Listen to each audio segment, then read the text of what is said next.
Good evening, ladies and gentlemen. It's very good to see you all here tonight. I'm just going to go through a couple of housekeeping rules from the beginning. Firstly, fire exits are at the back. If you could all make sure that your phones are off, please, or on airplane mode. We will have a Q&A at the end of the session. Heidi will explain the running order. We have some media as well at the back, so if you could be quiet near them. So, welcome to all of you who are here in person, who've made it out on this rainy day, as well as those of you who are watching us online and by live stream. To introduce myself, my name is Shawan Jabarin, and I'm the COO of the International Centre of Justice for Palestinians, ICJP. I would like to extend firstly my thanks to Yvonne Williams of 1 Great George Street for her support in providing the location, and my phenomenal team at ICJP, Yuval, Dania, Manvir and Mohammed, as well as the directors Crispin and Tayab. Also special thanks to members of my advisory board, two of whom will be speaking tonight, Wadah Khanfar and Sarah Lee Whitson, who've given us invaluable support in recent weeks and months. Also, last thank you to the former UN Special Rapporteur for the occupied Palestinian territories, Michael Links, who couldn't be here in person but who sent us support. Anyway, so we've all got here today between the sort of COVID period and the monkey, and we're very excited to have such a good turnout. We had hundreds who signed up to attend the event, and 3 weeks ago we were afraid that we didn't have one person on the list, so that's fantastic. To introduce the organisation, ICJP is brand new. We're coming up to our first birthday. We're a centre comprised of lawyers, politicians, academics and journalists. I myself am a lawyer and a novelist. The centre is interdisciplinary, international and independent. We seek to work with politicians, lawyers, academics, the media and artists to acquire justice for Palestinians. Our quest is for equality of treatment under the law and for the support of the rule of law. It is our belief that if the law is strong enough to protect Palestinians, it is strong enough to protect anyone.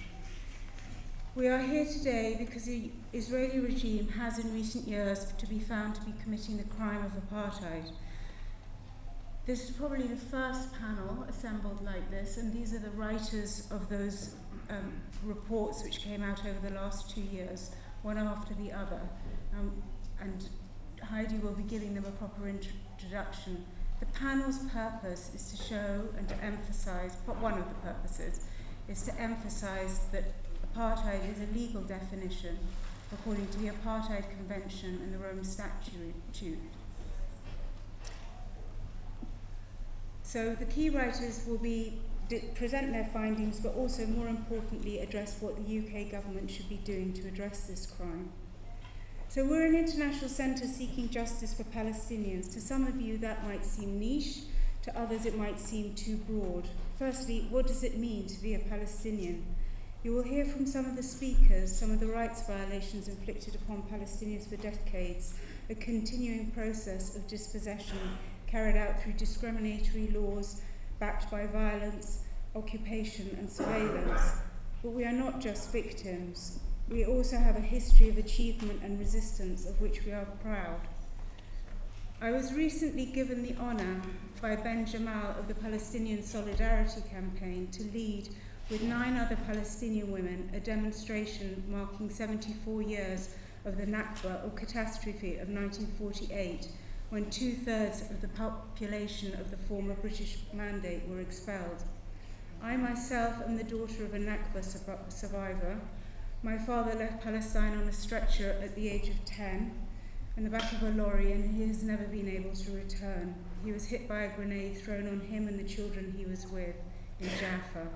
For 45 years, he has been a member of the institute in which we are housed, the Institute of Civil Engineers, and runs, together with my English mother, vast, large irrigation and desalination projects around the world. from Ghana to Tashkent. What can I say? The city of Jaffa lost out and the UK gained. So on this march, we were chanting a lot, 15,000 or so of us, through the hot, crowd-filled London streets, being watched by police, filmed by tourists, and organised with people with megaphones. Many of the chants were familiar and some were improvised on the spot. For example, from London to Jenin, justice for Shireen. But there were some old favourites as well. In our tens, in our millions, we are all Palestinians. And I was marching along wondering what exactly that meant, we are all Palestinians, and why would anyone want to join that call? Being Palestinian is not an easy birthright to handle or a label to live with. It is not an uncomplicated one to pass on to your children. It has deliberately, persistently been associated with pejorative terms, violence, fanaticism, and terrorism, despite the fact that along with the Armenians, we are said to be one of the most educated populations in the world. But what is it about being Palestinian that is specific, attractive, and urgent? And on that, I would turn to a quotation by Fawaz Turki, a refugee from Palestine who spent a period of time as a cowboy in Australia before turning to politics, somebody whose life deserves its own mini-series. Turki was a controversial figure, but a cogent and exceptional writer. In his 1972 book, The Disinherited, he writes, "If the Palestinian revolution is armed with a philosophy at all, it is armed with the anti-determinist vision of the open-endedness of the future. I would therefore ask all of you here in the audience, during these darkest of times, to consider becoming Palestinian or more Palestinian in terms of how you listen to this panel and what you do later. Be armed with an anti-determinist vision of the open-endedness of the future." But we cannot speak of Palestine without mentioning trauma. Our modern English vocabularies are littered with words of psychoanalysis. Millennials are mocked for being traumatized and triggered at the drop of a hat. But the dimension of the psychological in seeking a resolution to this specific conflict cannot be overlooked.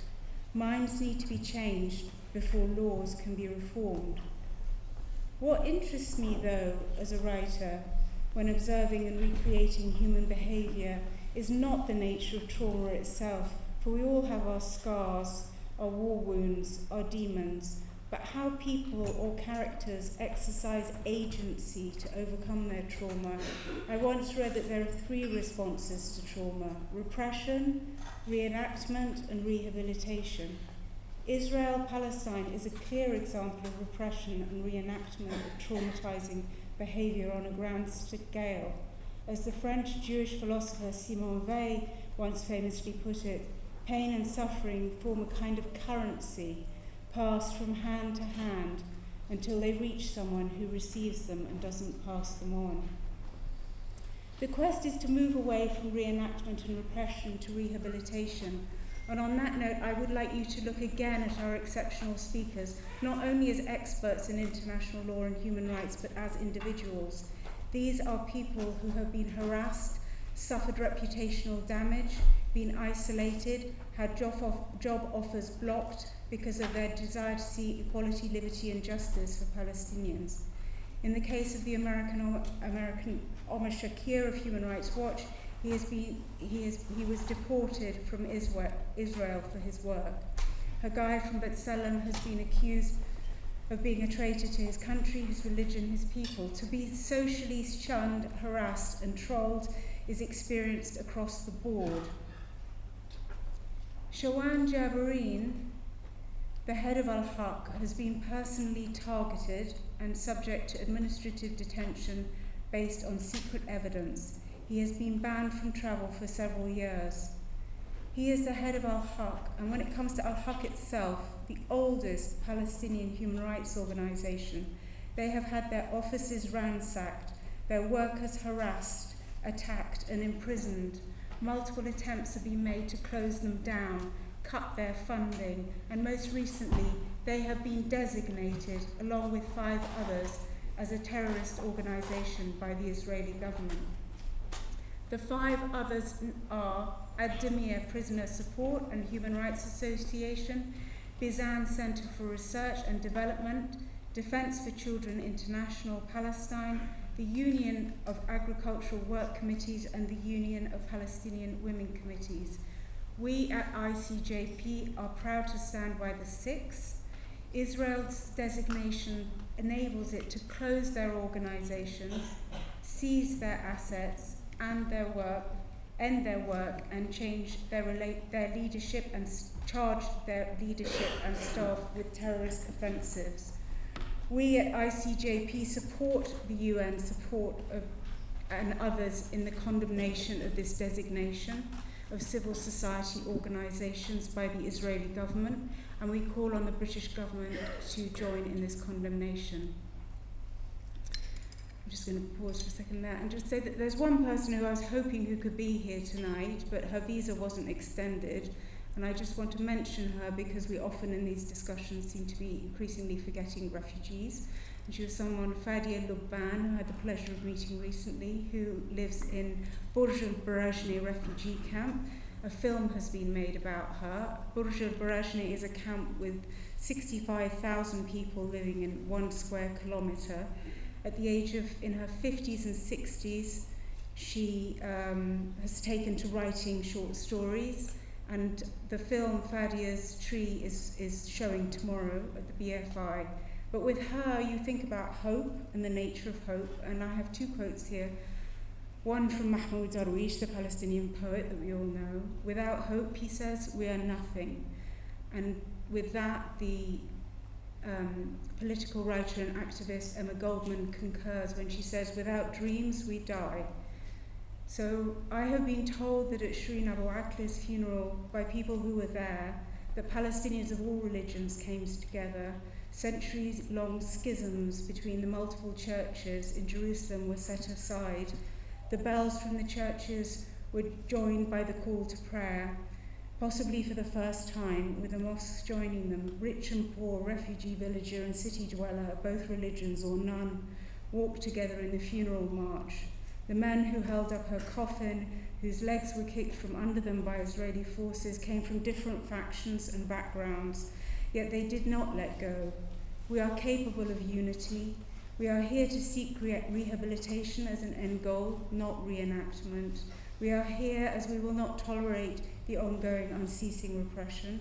I urge you to listen to our speakers, stand with us, support our work, and I will now hand over to my colleague, our External General Counsel and International Criminal Barrister, Heidi Dixtel, who will moderate the legal discussion. Thank you.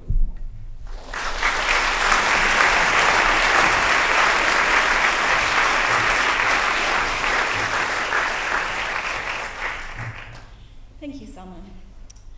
Thank you to everyone who has joined tonight for this important discussion, and to everyone who is following virtually as well. My name is Heidi Dixtel.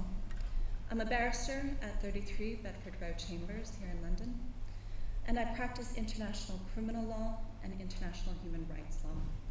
Through this practice, I have been instructed as counsel by ICJP, and I'm honored to have been asked to moderate tonight's discussion.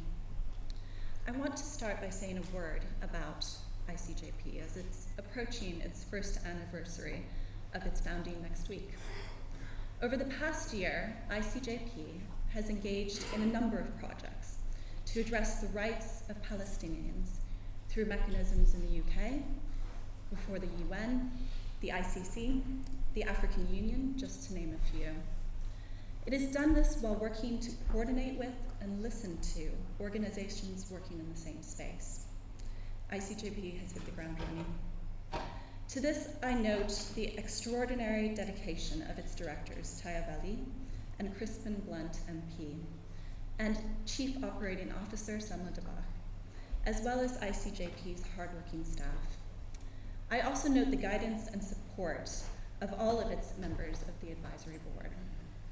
I've worked with Tayeb for years on various cases, and the concept of an organization such as ICJP is something that he has contemplated for some time. ICJP has been something that he's taken a lead on in developing it with great care and strong leadership to bring lawyers, academics, and politicians together to address the rights of Palestinians. It is with this spirit that we come together today to hear from the directors of 5 leading Palestinian, Israeli, and international human rights organizations on the issue of apartheid. We have seen these organizations, Amnesty International, Human Rights Watch, Al-Haq, B'Tselem, and Democracy in the Arab World Now, as well as others, such as the UN Special Rapporteur on the situation of human rights in the Palestinian territories. We've seen them recognize the situation of apartheid in relation to Israel and the occupied Palestinian territories, including making conclusions that the crimes against humanity of apartheid and persecution are being committed. The importance of this development cannot be overstated, as it starkly crystallizes the realities of the situation under which Palestinians live and their struggle for equal protection of the most basic and fundamental human rights. It also makes clear that using the word apartheid by these organizations is not done as merely a descriptor or an adjective of rhetoric, but because there is a legal definition for apartheid, including an international crime, meaning that this word is used after careful considerations of the facts as applied to the law. Today's discussion has several aims: to address the legal criteria and the findings of each of these organizations, and importantly, the legal obligation on states as a result of these conclusions. Our speakers will address the reaction which has been received internationally to these findings and conclusions, and we'll discuss what has been done and what should be done further among these organizations and also internationally, including with the UK government. As for what can be done, there are 4 points commonly agreed, and this includes to recognize the situation of apartheid, to support accountability, to end complicity, and to protect human rights defenders who are experiencing reprisal for their work. And our speakers will expand on that more. With that, I'd like to introduce our first speaker, Hagai El-Ad. Hagai is Executive Director of B'Tselem and lives in Jerusalem. Previously, he was Director of the Association for Civil Rights in Israel from 2008 to 2014, and the Jerusalem Open House for Pride and Tolerance from 2000 to 2006. In 2014, Hagai was among Foreign Policy's 100 leading global thinkers. In 2016 and again in 2018, he spoke before the United Nations Security Council, calling for international action in order to end the occupation. Hagai will be addressing the facts and circumstances which have constituted the basis and foundation for the conclusions on the issue of apartheid for each of these organizations. And I welcome Hagai to the podium.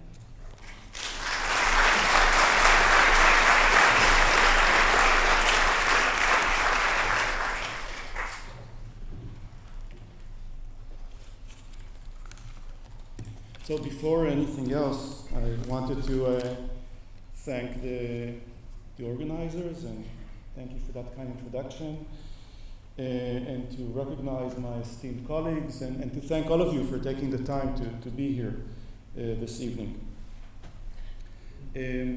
I think it's interesting that this panel is opening with, if I'm not mistaken, one of the only 2 people on stage right now who does not have a formal legal education.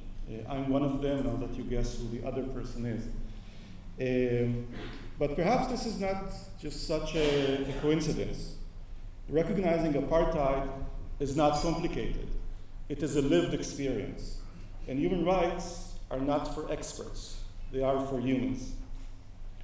So yes, of course, there are legal criteria for what qualifies as apartheid. And I'm sure that you'll hear, for instance, in coming presentations, about the three elements of the crime. One, an institutionalized regime of systematic oppression and domination by one racial group over another. Two, inhumane acts. And three, the intent to maintain such a regime. But as the non-lawyer on stage, I want to offer a different opening. Because when your home is being bulldozed, I suspect that you're not counting the elements of the crime. You're trying to survive. You're thinking of your family. And when you can't have a life together with your beloved across the green line because of Israel's racist laws, I suspect that you're not contemplating whether this would have been categorized under petty apartheid or under grand apartheid in South Africa. You'd be thinking of love and loss. And if you're trying to hold up a Palestinian flag in an Israeli university and they plan to legislate against you, and if you try to do it in Hawara, in the occupied West Bank, and they send the army to take it down, and if you try and do it in the next East Jerusalem and they club you with a baton, I suspect that you're not focused at those moments on the fine differences between the definition of apartheid as it appears in the Rome Statute of the ICC versus the one that appears in the Apartheid Convention. You're probably thinking of identity and dignity and hope. So, what I do want to focus on is apartheid in its most real sense, apartheid as a lived experience.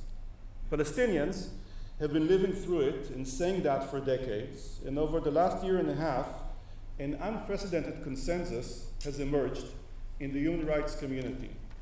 Palestinian, Israeli, and international human rights groups, many of them on this stage this evening, coming to the same conclusion, that a regime so focused on the re-engineering of demography, Jews are welcome, Palestinians are not, and so intent on the re-engineering of geography, land as a resource for Jews to be taken from Palestinians, and so committed to this re-engineered political structure, Jews are in power, Palestinians are subjugated, is exactly what it looks like, apartheid. And that the fact that Israel has allocated Palestinians many different options of less, but not a single option of equal, does not obscure the fundamental fact that there isn't a single square inch between the river and the sea where a Jewish person and a Palestinian person are equal. And that, as the 1967 Green Line has been practically erased if you're Jewish, while being used to fragment Palestinians, and since by now some 10% of the Jewish population already lives over there, beyond that line, but has privileges and protections if it lives here within that line, and since part of the occupied territory, East Jerusalem, has already been formally annexed, while the rest has been de facto annexed, and since this has been going on for 55 years, 15 of which, the biggest Palestinian Bantustan, Gaza, has been under a blockade, and since, and now this is the key, the same policies that advance Jewish supremacy are in effect everywhere under Israel's control, then it is divorced from reality to hold on to a fake distinction between here and there. It is a one-state reality controlled by a single regime, and that is an apartheid regime. But this lived reality has another layer to it, and that is the layer of arrogance, of dehumanization, and of raw violence. Because when Israeli police officers are ordered to attack a funeral and no one refuses to follow through, well, that abomination requires the people in front of you, the Palestinian mourners, to first be dehumanized. And when Israeli snipers are ordered to fire from a distance at Palestinian demonstrators on the Gaza fence, and this order is followed with thousands of live bullets week after week, well, this war crime requires Palestinians to first be dehumanized. But the essential aspects of such dehumanization do not pronounce themselves through the actions of individual police officers or soldiers. The essence is expressed through the polite brutality of government ministers, elected officials, high-ranking officers, and high court justices. Because to sign a court ruling spelling out the forcible transfer of more than 1,000 human beings, as just happened a few weeks ago regarding the Palestinian communities of Masafer Yatta, that requires 3 arrogant judges who are committed to enforcing apartheid. Because under such a regime, the land is ours, a resource for the Jewish population, and the Palestinians can go to hell. How are these judges different, really, from those chanting disgusting racist slurs and attacking Palestinians in the Jewish Supremacy March in Jerusalem's Old City the day before yesterday? The lived experience is that of a defenseless civilian population that is courageously holding on against a relentless, racist, violent assault by Israel's laws and decrees, judges and soldiers, planners and police officers. This must not be tolerated. No regime should be allowed to treat people in such a way, let alone in a reality relating to about half of the population under its control. The consensus we all arrived at is based in truth and grounded in fact. We name it apartheid because our job is to name things as they are. And with this consensus, we are stronger. And with this consensus, we have hope to end impunity, to dismantle apartheid, to see a radically different future finally realized. Justice for all, full rights for all, dignity for all, and nothing less. Thank you very much.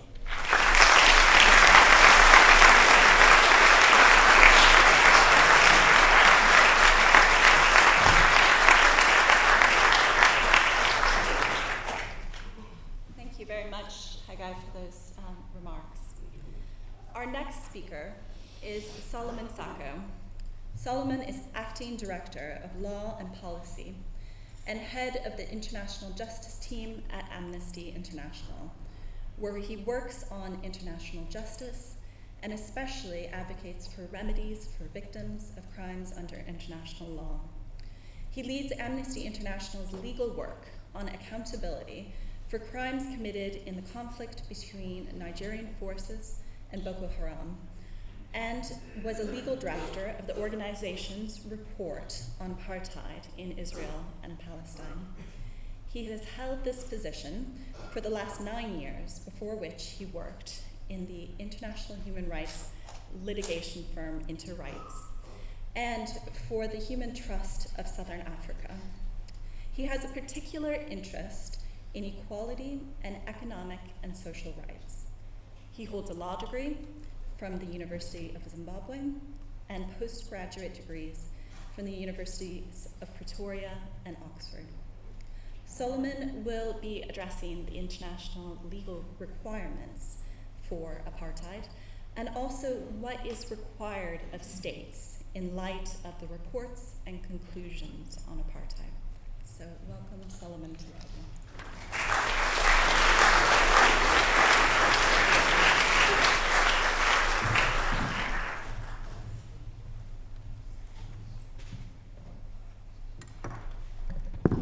Thank you. I'm really daunted to be on this panel with people who have expertise and experiences on this situation and who have demonstrated courage that I do not think I have myself. I just wanted to start by saying that this is an amazing group of people that you have before you, and I'm very honored to sit next to them.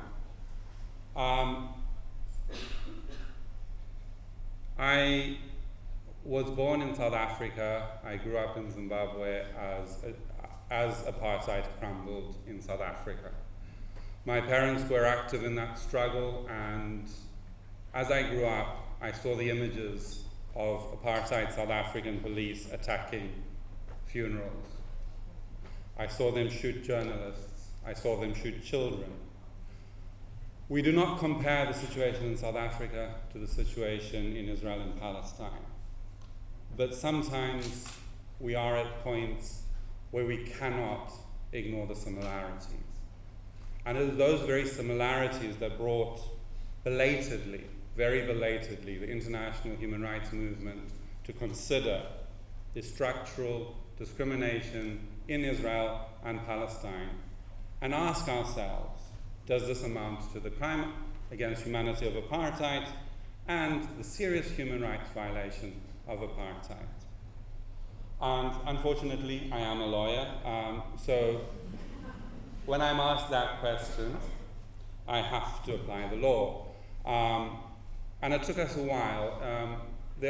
Israel and Palestine are not the only situation in the world where this designation may apply. So we had to look at this from an international law perspective. We had to look at other situations, and we did, and we will continue to do that. But when it came to this particular situation, we sat down and we looked at the international law, and we tried to work out what the human rights wrong of apartheid is and what the international crime of apartheid is. Now, I repeated that a few times, and the point is the crime against humanity of apartheid is something that engages individual criminal responsibility.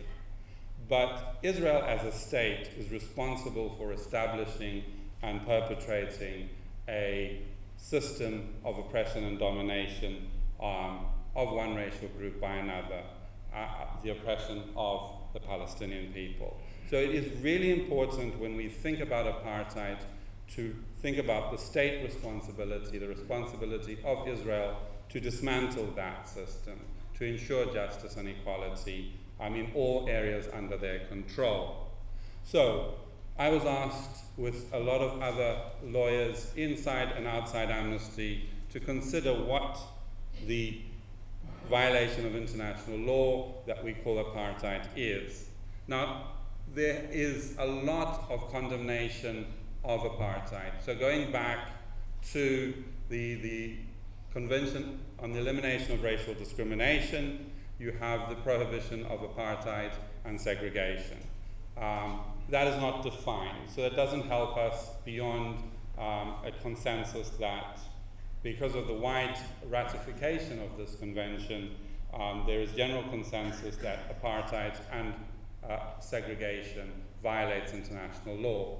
But if you actually want to define what it is, you have to wait then first for the International Court of Justice decision on Namibia, which at that time was unlawfully occupied by South Africa. Again, coincidences. But in that coincidental situation, South Africa was implementing rules of racial segregation and apartheid that they were implementing and had implemented inside South Africa. The International Court of Justice said that that was unlawful, it is a violation of the UN Charter. Their definition is very wide. They say all distinctions, exclusions, etc., exclusively based on grounds of race, which constitute a denial of a fundamental right, amounts to apartheid and a violation of the Charter. That is then developed further into criminal law statutes.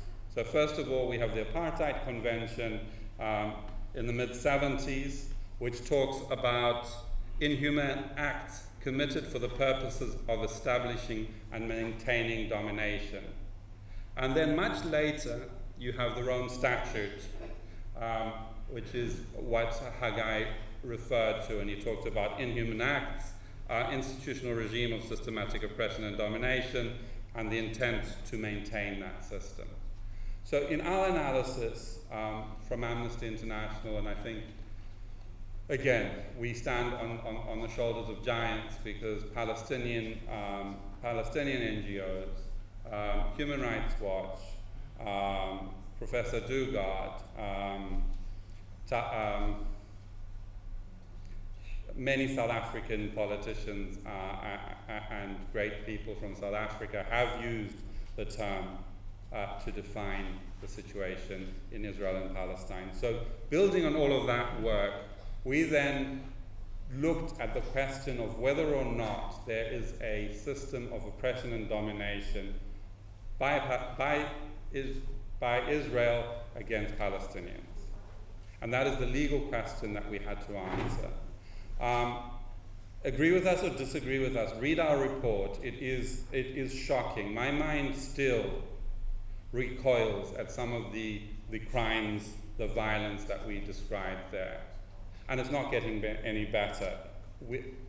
I referenced extrajudicial executions of journalists, of children, forced displacements inside Israel, in the West Bank, the horrific situation in Gaza. None of this is getting better. But whatever the legal categorization of that, and to my mind it is undoubtedly apartheid. Read our report, read Human Rights Watch report, look at the facts. I promise you they are shocking. Coming back to the law, oppression and domination in our understanding is the prolonged and cruel implementation of discrimination with the intent to control. So again, we looked into the question of control, we looked into the questions of intent across the whole territory, and I think all civil society organizations that have looked at the situation have concluded that there is an intent by the Israeli state to control the Palestinian people. And we at Amnesty have said that that system is the same. In the same way that B'Tselem has made that conclusion, it is designed to benefit one group throughout the whole territory. An example that a colleague of mine used quite recently is that the institute that manages waste is taking waste from a settlement in the West Bank into Israel and using that waste as fertilizer for a new settlement being built on Palestinian land inside Israel. That is one system. That is one system designed to benefit one group. So I can talk, and I'm sure there will be questions about the legal standards, but I agree with Hagai that the legal standards are not that important. What is important is how do we end it? And I just quickly wanted to go through the obligations arising from a determination that the situation amounts to apartheid. Apartheid is what we call a erga omnes prohibition, which means it is a peremptory norm, which means states have an obligation to cooperate to end it and not to render aid or assistance to its maintenance. And that means that our governments should be coming together to support the investigation at the ICC. They should not be undermining that investigation. They should be suspending arms transfers to Israel. They should institute a ban on the sale of settlement goods, and they should exercise universal jurisdiction over those most responsible for the crimes against humanity that are being perpetrated within Israel and Palestine.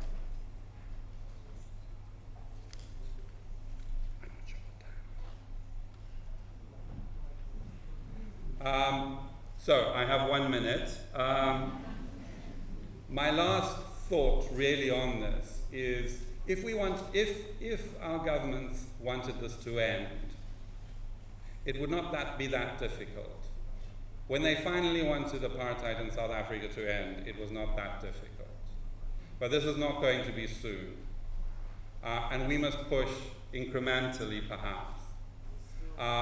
But first of all, I think a step that we can all demand is that the UN begin to take the situation seriously, and we as Amnesty are calling on states to reconstitute the Special Committee Against Apartheid for all situations around the world where we see such horrendous discrimination, oppression and domination, including in Palestine. Thank you very much.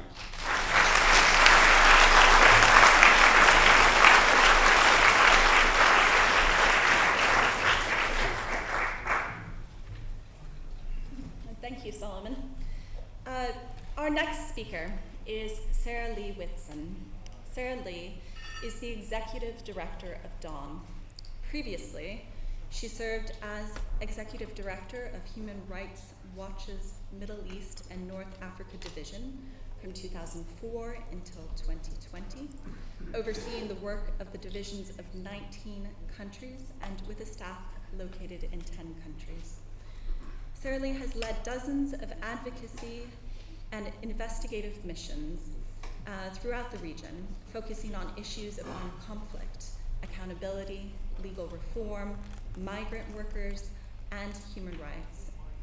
She has published widely on human rights and foreign policy in the Middle East in international and regional media, including the New York Times, Foreign Affairs, the Washington Post, Foreign Policy, the Los Angeles Times, and CNN. She appears regularly on Al Jazeera, BBC, NPR, MSNBC, and CNN. Previously, Sarah Lee worked in New York for Goldman Sachs & Co. and Cleary, Gottlieb, Steen, and Hamilton. She graduated from the University of California, Berkeley, and Harvard Law School. She is a member of the Council on Foreign Relations and is on the boards of ICJP, Artistic Freedom Initiative, Freedom Forward, Al-Qasset for Human Rights, and Sinai Foundation for Human Rights. She speaks Armenian and Arabic. Sarah Lee will be addressing the international reaction to the report, including from Israel. Thank you.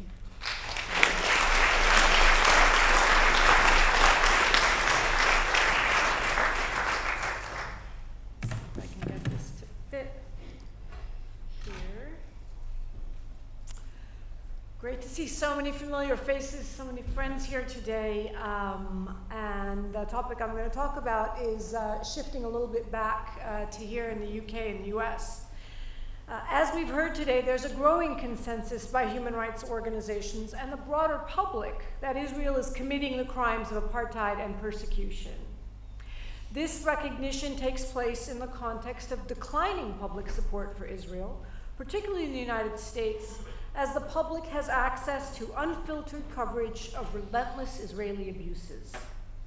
While the facts, the law, and public opinion are converging on what should lead to global action to end Israeli apartheid and war crimes, there's an active campaign by the Israeli government and its supporters, most notably here in the United Kingdom and the United States, to delegitimize, silence, and punish efforts to hold Israel accountable for its crimes in ways that threatens the freedoms we have in our own countries, particularly freedom of speech.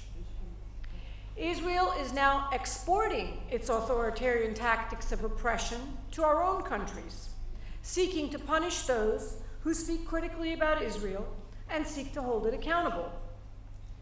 We've now entered a stage where our own governments, the British government, the American government, must choose between the interests of the Israeli government to preserve its impunity at all costs and the interests, our cherished rights and freedoms, of their own citizens.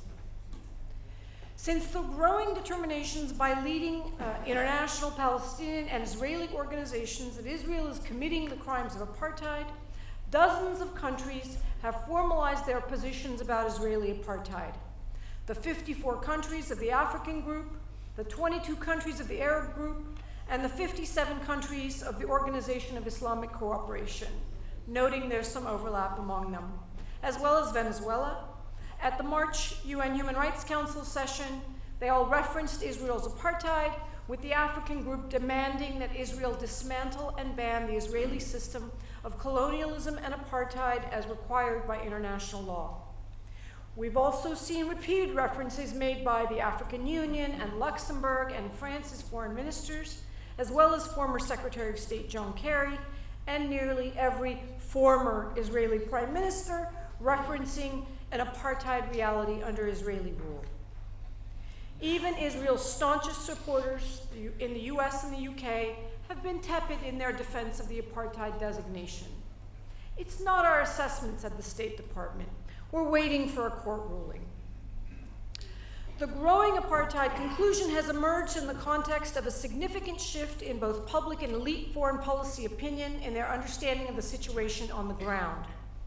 From national broadcasters to Washington think tanks, from the floor of the US Congress to street protests around the world last year and this year, in the wake of Israel's 2021 war in Gaza, in the wake of the murder of Shirin Abu Akleh, the conversation has shifted far away from the regurgitated stale defenses of Israel's right to exist, terrorists, and anti-Semitism, to a new recognition of Palestinian rights to equality and freedom.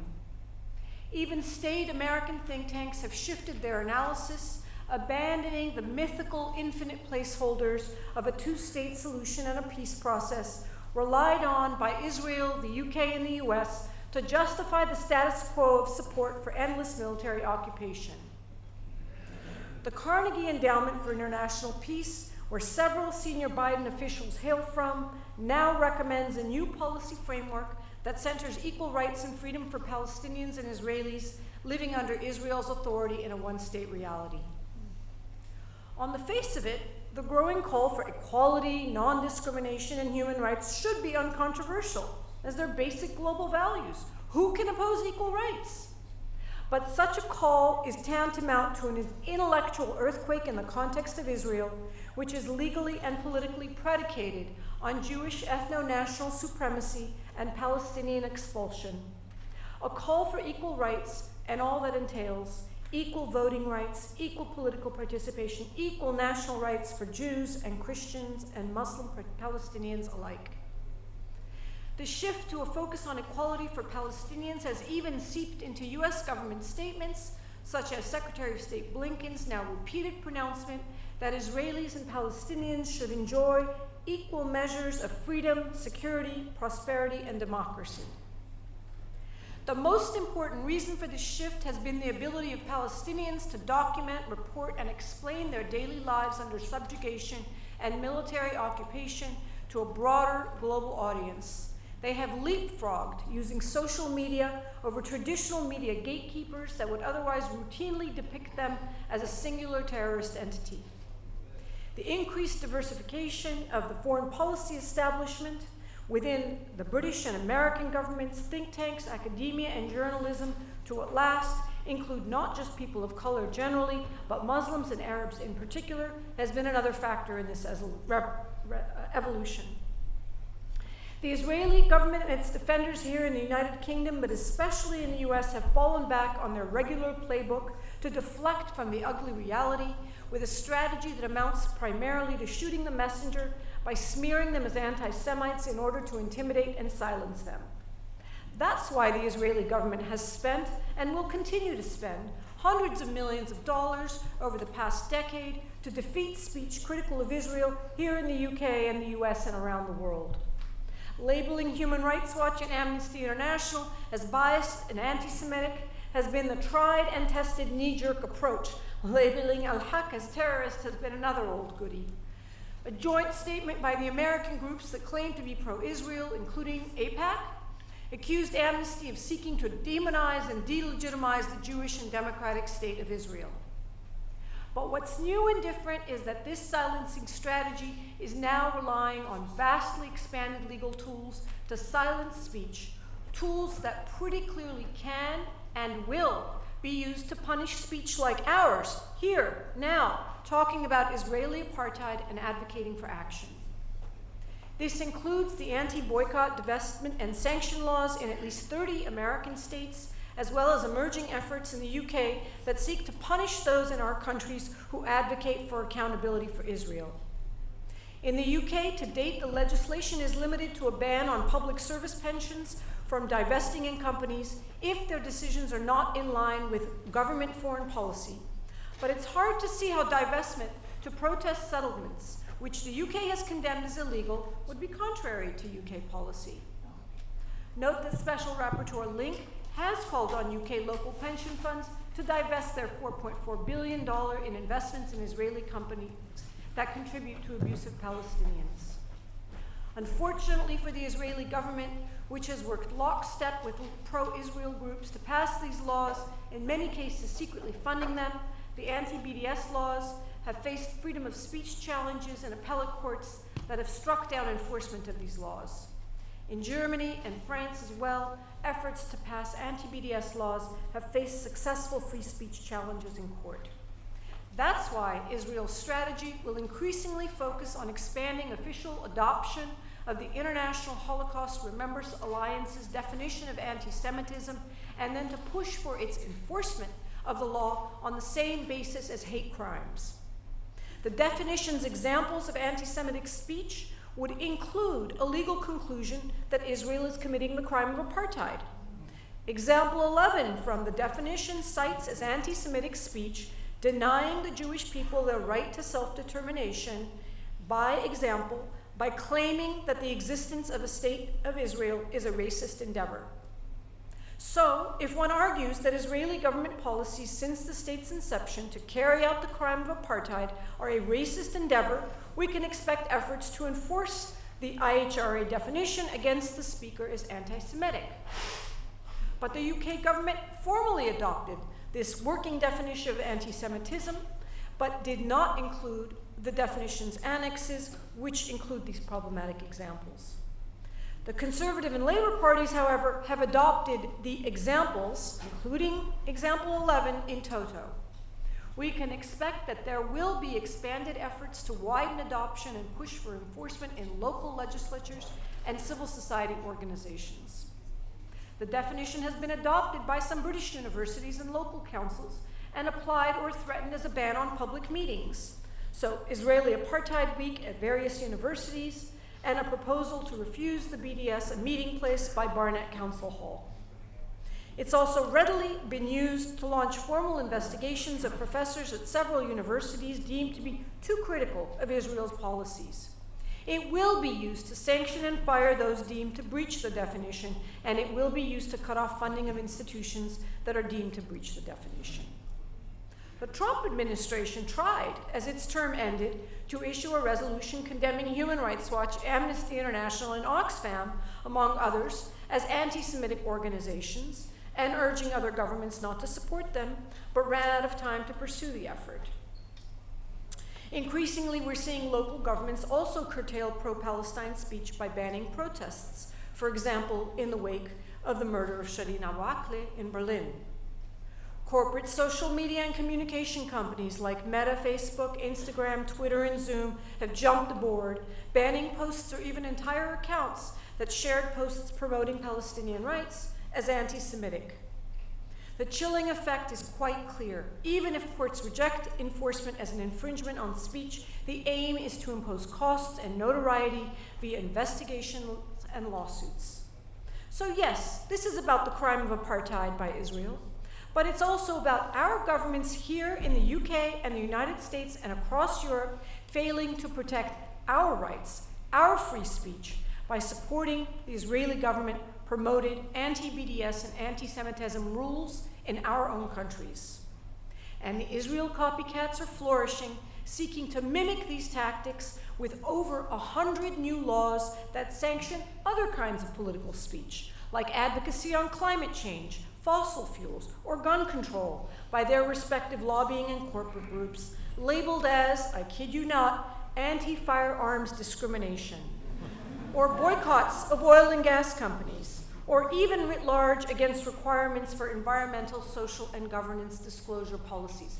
They are passing laws to punish people who advocate for these measures.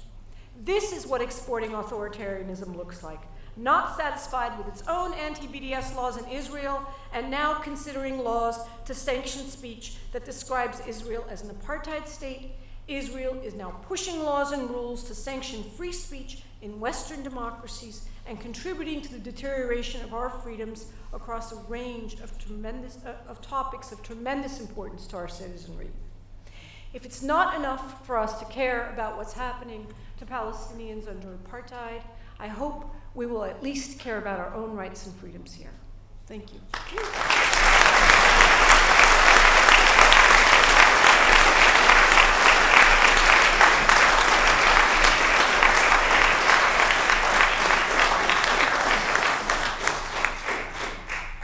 Thank you, Sarah Lee.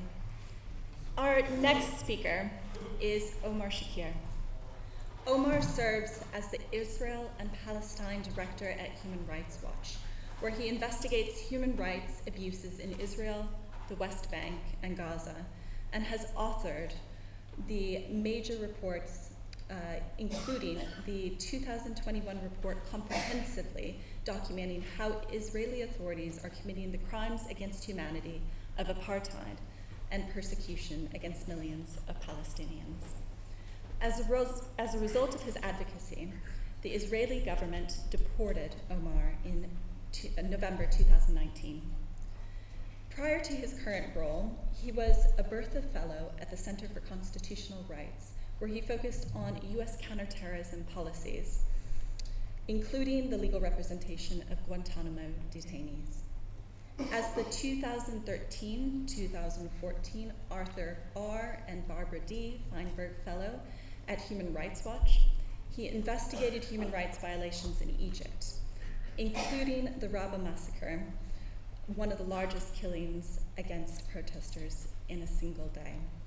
A former Fulbright scholar in Syria, Omar holds a JD from Stanford Law School, where he co-authored a report on civilian consequences of US drone strikes in Pakistan as part of the International Human Rights and Conflict Resolution Clinic, an MA in Arab Studies from Georgetown University School of Foreign Affairs, and a BA in International Relations from Stanford. Now, Omar's remarks tonight will cover the steps that have been taken since the issuance of the report. Thank you very much.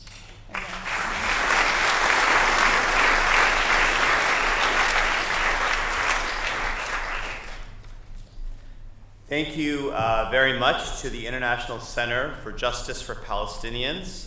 It's really an honor to be among people I consider role models and really points of inspiration.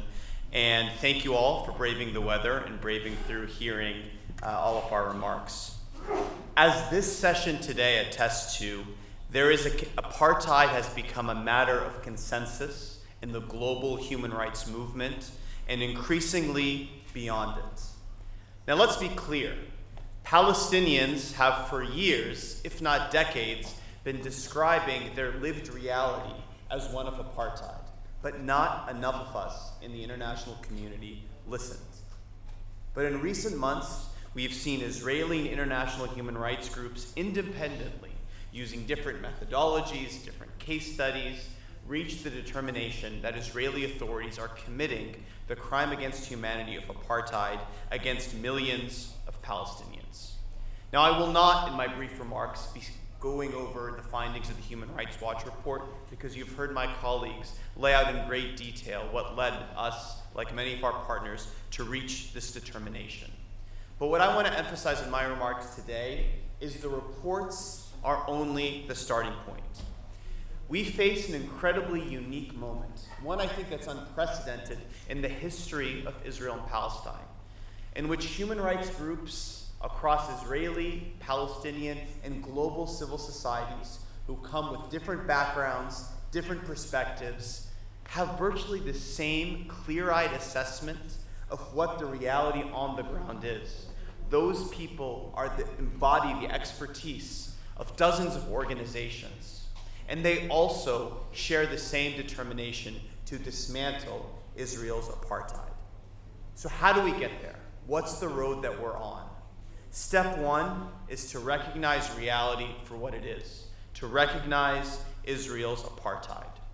For too long, the discourse in the halls of power, like the Hall of Power just down the street, have been disconnected from the reality on the ground. The reality on the ground today is actually quite simple. A single government rules over an area. The Israeli government rules over the area between the Jordan River and the Mediterranean Sea. In this area, two groups of roughly equal size live.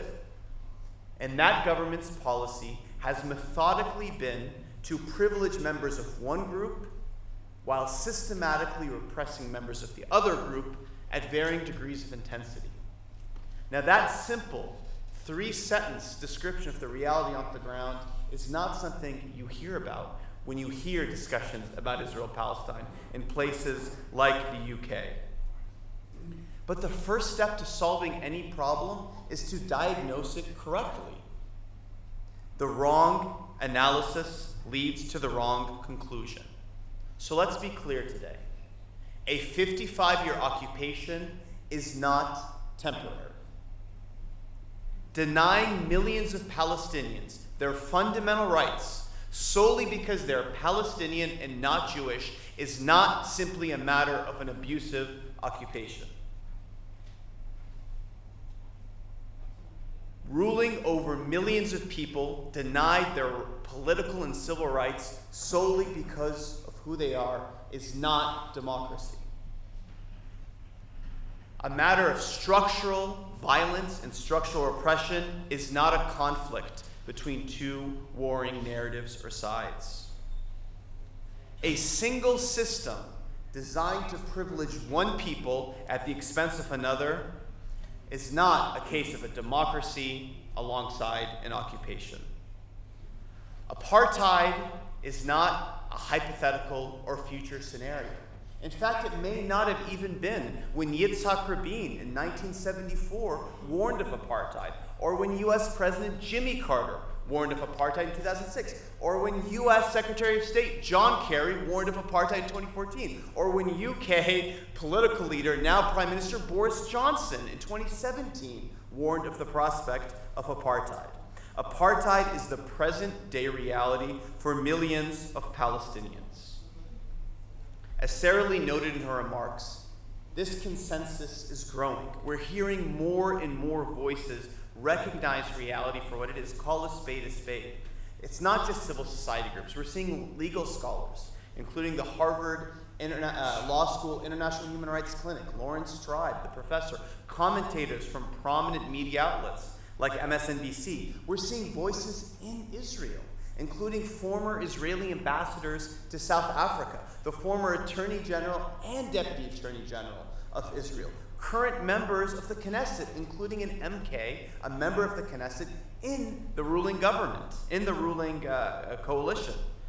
We see the Haaretz, an Israeli newspaper. We could go on and on. 50 former European political leaders, nearly 400 European members of parliament, and members of national parliaments. The former Secretary General of the United Nations, Ban Ki-moon, all of whom have referenced apartheid in how Israel treats Palestinians. And as Sarah Lee mentioned, more and more nation states, including the foreign ministers of South Africa, Namibia, Luxembourg, France, we're seeing a consensus develop. Yet at the same time here in the UK, we don't even hear the Labour Party echoing these terms. There's a disconnect, and our first task needs to be to mainstream the narrative, shift the paradigm. Which brings me to the second task. We must shake up the status quo. The reality is the peace process, all of us want there to be a political process, but the peace process has become a fig leaf to cover the ugly reality that we described. The peace process presumes the problem is one of conflict resolution, of two sides that just can't sit around the table, and that structural oppression and human rights abuses are mere symptoms of the problem. Even that fig leaf is being lifted. This new Israeli government, which was supposed to be this diverse, centrist government, has said in no unclear terms that there is no political process with Palestinians, that the status quo is the permanent reality. The Israeli government knows they've lost the argument. Think about it. All these reports have been issued. Have you seen in the public sphere one fact disputed? Have you seen any of our conclusions challenged in a meaningful way, other than to name call or build straw men, try to say it's not like South Africa? That's not what we're arguing. We're arguing the world decided apartheid is a crime, and that crime is being committed today by Israeli authorities. So what we must do is continue, when we hear about events like Shireen Abu Akleh, when we hear about demolitions of Palestinian homes, we must situate those events in the larger context. And that context is one of Israel's apartheid. We must build it out so that this analysis is looked at not only by governments, but by corporations, by international bodies. Far and wide, all actors need to grapple and come to terms with that reality of apartheid. And third and finally, we must and we are building towards action. And that action must be to dismantle apartheid, including by holding perpetrators to account. Today, the International Criminal Court has a formal probe on Palestine. That case is a test of the resolve of the International Criminal Court to treat all situations with the same standards. We have a commission of inquiry created last year for the first time with a standing mandate to look at abuses on both sides of the Green Line. When countries talk about accountability, their support for that commission is a true test of their principles. We have UN mechanisms increasingly recognizing apartheid. We have, for example, the Convention on the Elimination of Racial Discrimination grappling with these issues. We have states who have taken principled positions with regard to Russia's aggression on Ukraine. The test of all of their commitment to universal justice, to the rule of law, will be whether or not they apply those same standards to the situation in Israel-Palestine. But beyond that recognition, beyond accountability, we need steps to end complicity, including when it comes to arms sales. So long as crimes against humanity are being committed, arms sales should end. All trade needs to be looked at when it contributes to apartheid and persecution. The human rights impacts need to be mitigated, and where they can't, those activities must end. So let me conclude with my final remark, which is to say, those of us who strive and care about the future of Israel-Palestine, those of us who want peace there, must first recognize reality for what it is and bring to bear the sorts of tools necessary to end a situation of this gravity. Thank you.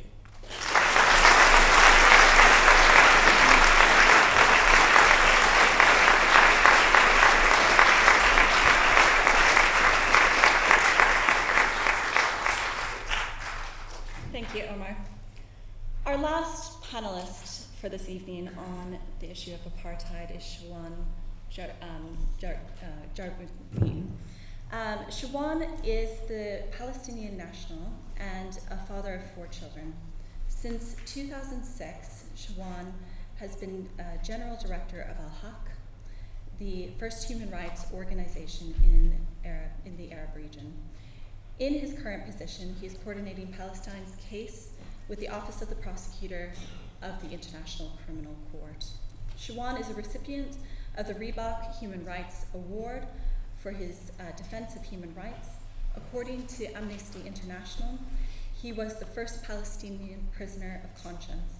Over several years, he served various sentences under administrative detention, arrest without charge or trial, and he was banned from travel by Israeli occupying authorities. In 2022, he was appointed as an arbitrator of the Permanent Court of Arbitration in The Hague. In 2013, he was elected Vice President of the International Federation for Human Rights, Paris, and re-elected to FIDH Secretary General in 2019.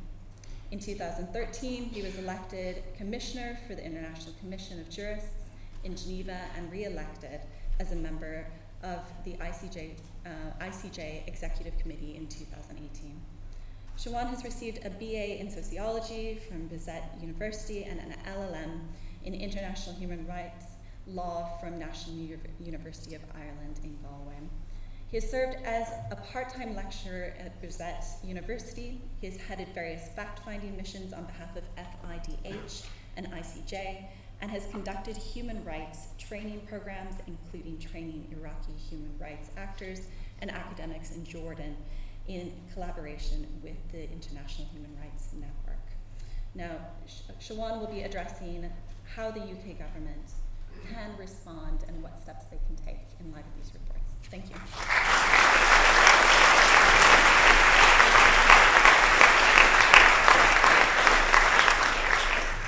Good afternoon, and I would like to thank the organizers, ICJP, and I suggest to them to, instead of international center, to have international court of justice to Palestine, or for Palestine. If you accept this, if this is the case. I shifted my, completely, my presentation, and I would like to share with you and highlight a few things. I felt that maybe there is a lack of knowledge or a lack of information to the politicians, to the policymakers here. If that's the case, I suggest that the House of Commons to establish a fact-finding mission and to go to Palestine, to study the situation there, and to see what's going on there, if that's the case. I have a doubt that they have a lack of knowledge, but they have a lack of political will to act. And I do believe that UK has a historical and also ongoing obligation to end the Israeli violations against Palestinians. That's the issue, how I look at this case. Another thing is, the main thing that challenges us all the time, to be honest with you, I'm in this field since so long. Now I have agreed here. How to maintain hope in our people's minds, and how to maintain hope in our young generation's minds. This is an issue. And I think without recognizing Palestinians as a people, and they have equal rights with the others everywhere. One of these rights is self-determination rights. I heard, Mr. Johnson and others, they reacted strongly and they recognized the self-determination and also resistance and they took actions. I am not comparing victims with the victims. Victims are victims everywhere and all the time. That's the case. And we are standing strongly and speaking out strongly to support victims and justice for victims everywhere. That's the case. We have no problem with that. I'm not comparing. But when justice becomes as a selective, this is an issue we have to point it out directly.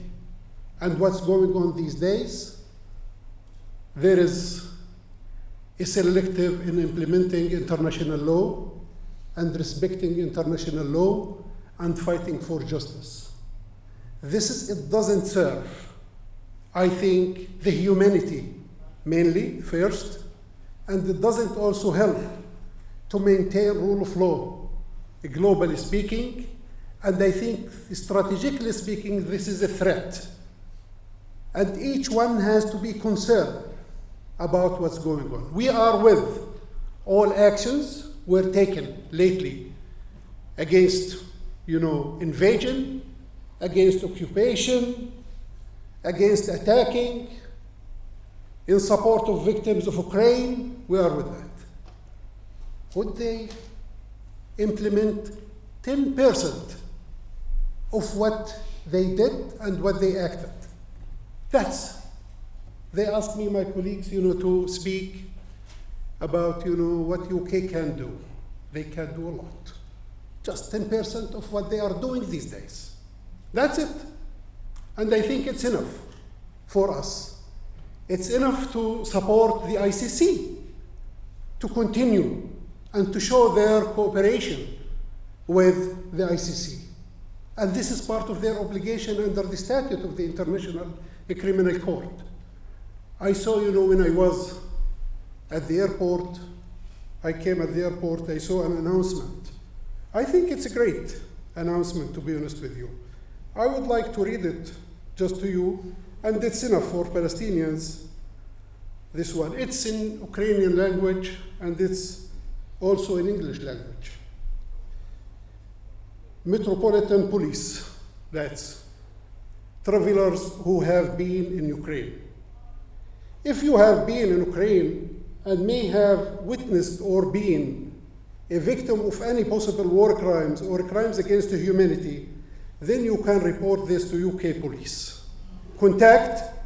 You can report this by scanning the QR code below or by visiting, and there's a link. Alternatively, you can make yourself known to a police officer at the airport who will be able to assist. This action is in support of the International Criminal Court investigation into possible war crimes in Ukraine since 21st November 2013. Any evidence gathered by UK police may be shared with the ICC in support of their investigation. We will treat all of the information you provide us in confidence. This is, the announcement. When Palestinians, acceded to the ICC looking for justice, here, officials in the UK, they spoke to President Mahmoud Abbas. And they said to him, this is information, they said to him, if you don't accede to the ICC for the next 25 years, we will vote for you at the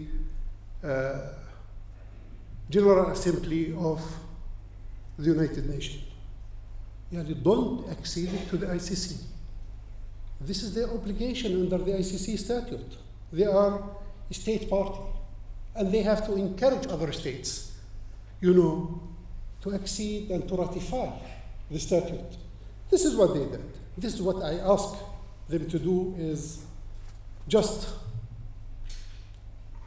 have a political will to treat every people in the same way. This is very important, is to put yourself in our position. Just if you imagine, if you are in our position, what you can do. Another thing is, international law is not Palestinian invention. It's, the European mainly, and the West, and after the horrific and war in Second World War. That's the lessons that they learned. Do they need another Third World War to activate these lessons? We don't need this. We don't need this. I think this is, my message to the UK, leaders, to the UK lawmakers. I'm not here to list, just a list. It's enough for us to take some actions, even to support the UN mechanisms, those they are ruling on these cases, to support the commission. It was established by a Human Rights Council last year to study even the roots of the problem. I think the situation in Palestine is not just only apartheid. Apartheid is the main thing, and we have, all of us here, we have a common position regarding that. But also, it's also a settler colonial regime also in Palestine, to be honest with you. Our occupation, it's a unique occupation. When professors, when academics, when others, they come to Palestine from South Africa and elsewhere and see how the Palestinians live there, they say this is beyond also what it was in South Africa, because they are targeting our existence there. and completely ignore our fundamental rights to exercise our self-determination and also the return of our refugees from outside equally like others. This is where we are here. And completely, I will finish here to say that it's not lack of information or knowledge. I think it's a lack of political will. Another thing is the public, they can push forward them.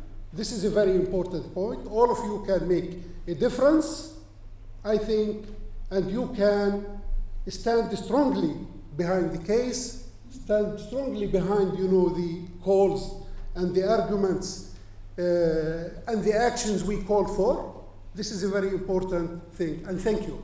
And we keep a hope, and I have no doubt that the future is for justice. We will not give up. We will not frustrate. We have a deep, deep pain, but it's not a frustration. And the future is for justice, no doubt, and Palestinians has not to be fear, from a long-term future. But unfortunately, the price is high. You can make it less, and you can shorten the time of this suffering. Thank you so much.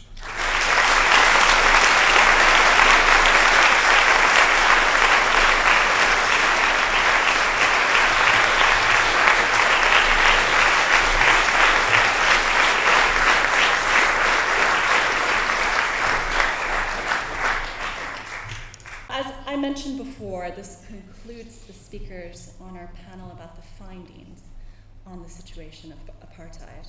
And we will have shortly a question and answer session. But before we do that, the last thing we want to do is have an additional contribution and invite a member of ICJP's advisory board to the podium to address the killing of Shireen Abu Akleh. Now, I introduce his remarks as being in addition to the panel on apartheid, but it's clear that her killing is integrally linked to the situation of apartheid, and therefore this contribution to the discussion is very important. Therefore, I'd like to introduce Wadah Khanfar, who is, as I said before, a board member of ICJP and a board member of International Crisis Group, and he is the chairman of the board of the Common Action Forum. Wadah is the co-founder and president of Shark Forum and the former director general of Al Jazeera Network.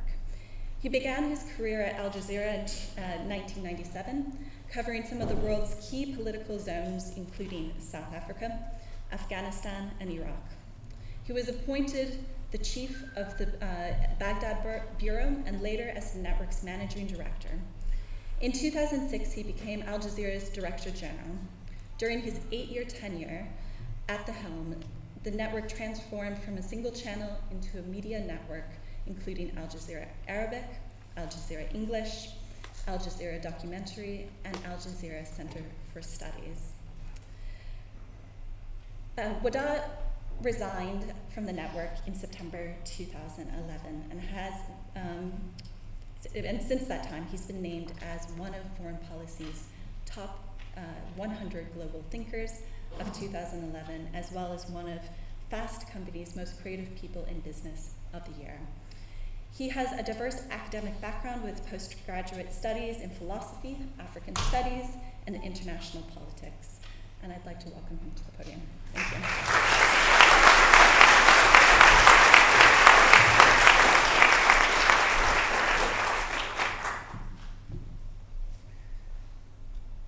Thank you for International Center of Justice for Palestinians. Thank you, ladies and gentlemen. Good evening to all of you. Yes, I joined Al Jazeera in 1997. Al Jazeera was launched by the end of 1996. It was, a few months after it was launched. It was exactly the same year when Shireen Abu Akleh joined Al Jazeera. The difference is I was a reporter for Al Jazeera in the post-apartheid South Africa. 1997 is the year when the new constitution of Free South Africa came to effect. It was the year when we were reporting about the truth and reconciliation in South Africa, the great hope of new justice and equality, and the new spirit that was established. Unfortunately, Shireen Abu Akleh was reporting from a thriving, not recognized apartheid in Palestine. That was the big difference. I remember that when I am a Palestinian myself, I was reporting from South Africa, it was always in my mind, when our people will live the same experience that the Africans, the coloreds, the Indians, and even the whites are living right now in South Africa. To say that Israel was an apartheid state then was impossible, simply because centers of power, and we are not naive, it's not about knowledge, it's about geopolitics, it's about interests, it's about hegemonic nature of the world order and the centers of power and the Western dominance that created impunity for Israel, so no one can really describe it as it is. And of course, the layers of lies and illusions created around the Palestinian issue, and the endless process of the so-called peace, endless conferences and endless meetings of something that was never meant to reach a conclusion. You know, that was how the world saw the vague image of the Palestinian struggle for justice and for peace in Palestine. Of course, South Africa at that time was going through something else. In 1987, the South African police raided a funeral of an activist who was killed in South Africa, in Cape Town, 20 years old, and they tried to take off the coffin, the flag, the ANC flag that was wrapped around the coffin. Of course, funerals for activists were banned in South Africa. So that was an iconic image of the South African apartheid police attacking funerals and attacking that particular funeral that later on became one of the most iconic memories of the South Africans. And Nelson Mandela, when he was released, he actually acknowledged that 7 years later, a former terrorist designated in most of the international capitals as a terrorist became the president of South Africa. We know him now as the great Nelson Mandela. 7 years later, the coffin of Shireen Abu Akleh was attacked, and all of us saw it. In my opinion, that was the iconic image of our time. And this is what's going to reside in the memory, not only of the Palestinian people, and I promise you, Palestinians have excellent memory, really. But it's going to reside in every mind and for every age from now on. That was the naked truth of the apartheid regime that dehumanized the Palestinians and does not even care about the world, because the world has given that regime impunity. So they could do whatever they would like to do in front of cameras if it is needed, because who else can hold them accountable? Now, Shireen, for 25 years, reported the story of the Palestinians. We journalists don't like to be the story. We're supposed to write and to report about others, about victims of war, about those who plan and execute the war, about the conditions of people, but we suppose not to be the story. Unfortunately, Shireen, like many other journalists, Palestinian journalists, were killed as well in Palestine, became the story. And she wrote her final report with her own blood. Why Shireen became the symbol of unity for the Palestinians? Shireen was not a political activist.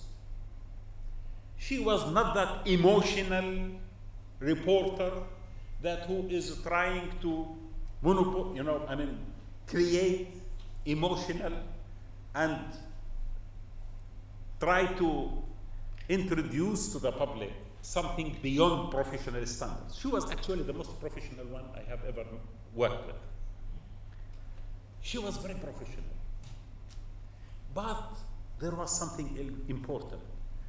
The Palestinians wanted their narrative to be objectively presented to the world. And Shireen did that. We had many other people who reported on Palestine in different style and way, but they did not have that kind of status in the minds and the hearts of the Palestinian people. What does this tell us? It tells us that the Palestinian people at this moment in time have reached a level of maturity and a level of confidence that their story, when it is reported objectively without bias, is going to create difference. That's what Shireen Abu Akleh was for the people. For those who do not know what happened that day when the coffin was attacked by the Palestinians, yes, the coffin was carried by all sectors of the Palestinian people, by the Muslims and the Christians. And the funeral was joined by everyone, the rich and the poor, the young and the old, the men and women, people who have ideological backgrounds in various political landscape, all of them joined. And that was a unique moment. This is the true Palestinian nation, the nation that you saw that day. And the opposite side, the true Israeli apartheid that you saw that day in the eyes of the police and forces that attacked the demonstrators. That was the image. We don't really, as you said, need to sink deep into a lot of legal terminology. I am not a lawyer myself, thanks God. But I must say, it is very clear to all of us. We knew it was apartheid. The world did not recognize it. A lot of the people in the world knew it, but they did not dare to recognize it. I think right now, thanks to the great effort of Beth Salem, Human Rights Watch, and Amnesty, and many other organizations, we have a narrative that we can speak to the world about. Israel is an apartheid state. Legally, politically, and morally, it is an apartheid state that we, the people, should work and act in order to make it mainstream. Yes, 10 Downing Street, the White House, and many others will not soon going to do so. But we should be frank with ourselves. And I would like to end with something.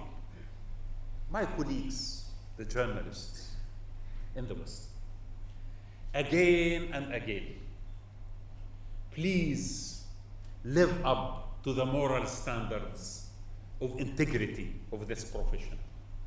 When your colleague was killed, Shireen Abu Akleh, in Palestine, no one from those who were there, and we had many journalists, and we had many witnesses, all of them said the Israeli soldier shot her, the sniper. No one said the Palestinians shot her. Until recently, maybe until now, a lot of mainstream media organizations in London, in Washington, in New York, in many other capitals in the West, still argue that we don't know exactly for sure who did kill Shireen Abu Akleh. Really? Shame on those who cannot take the Palestinians as well as a source like every other one. The dehumanization of Palestinians over decades reached many levels, and amongst that, unfortunately, media circles. We need, at least, I'm not now addressing politicians, I'm addressing journalists who thought that they are actually the people who are trying to live up to certain standards of dignity, of integrity, of morality. I think we need to be frank with ourselves. We have also practiced a form of apartheid.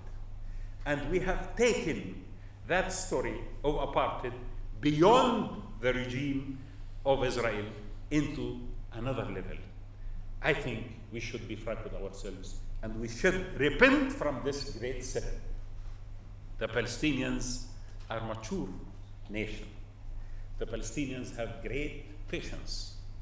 And they have also, as I said, great memory. And today, we have also great narrative that we are speaking to the world about. So please help the Palestinians to take this narrative to the world. I would like to end by saying, I stood one day in this panel, in this place, to commemorate the murder of a great journalist called Jamal Khashoggi. That was 4 years ago. Today, I stand to commemorate the death of my colleague, Shireen Abu Akleh. During the last 4 years, a new alliance in the Middle East emerged between authoritarian regimes and the apartheid regime of Israel. Both have agreed, in principle, to establish a system that dominate, suppress, and suffocate every call for democracy, for freedom, for human rights, and for liberation. And I think the world, we, the people who care about the world, should also be united in a front, in an international front, to work and to work very hard for the sake of the future of our children and the future of humanity in order to counter that alliance of authoritarian apartheid system. Thank you very much.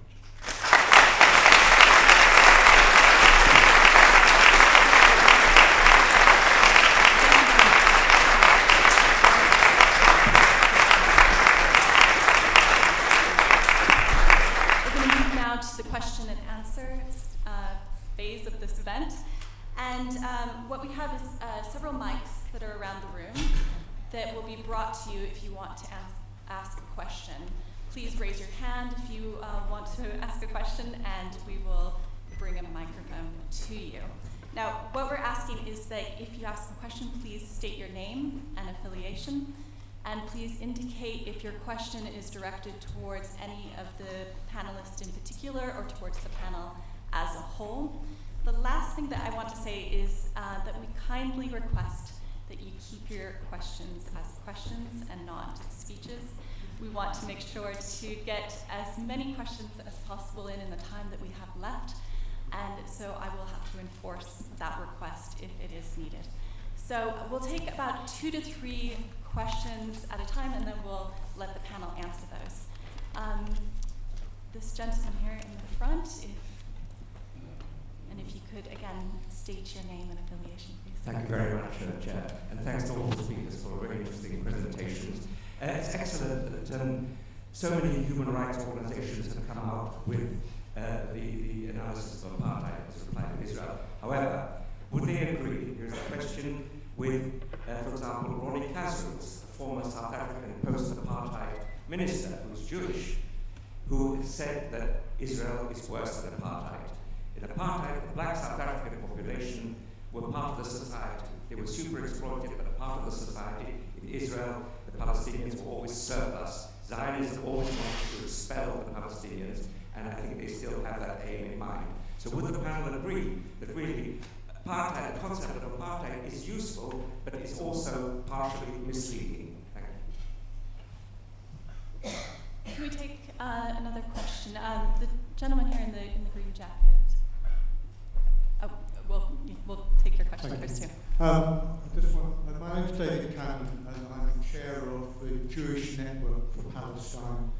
And I want to ask the last speaker who talked about the alignment of authoritarian states, that we need to have a similar alliance, and it's really important that it's recognised there are a lot of Jewish individuals, a lot of Jewish organisations who are absolutely opposed to what is happening and who date the problem back to 1948. There's a lot of talk about the occupation, but actually in 1948 Israel was founded on violent racist theft, and we need to come together and realise it's not Jews versus Muslims, it's human rights versus oppression, and there's a lot that unites us and we need to build on that. Thank you. We'll take one more question before we let the panelists, this gentleman here, thanks.